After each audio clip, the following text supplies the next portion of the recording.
katakaw! It's merienda time. So, meron ako ditong minatamis na saging at ginataang saging din na may kamote at sago with langka.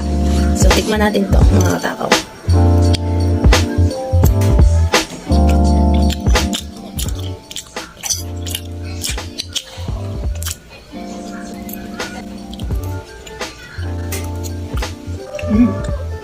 Ngayon naman ay tikman natin itong ginataang saging with kamoting kahoy.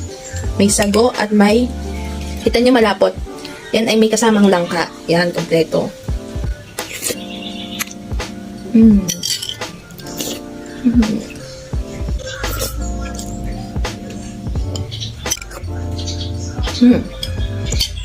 So yun lang mga katakaw. Thank you sa panonood.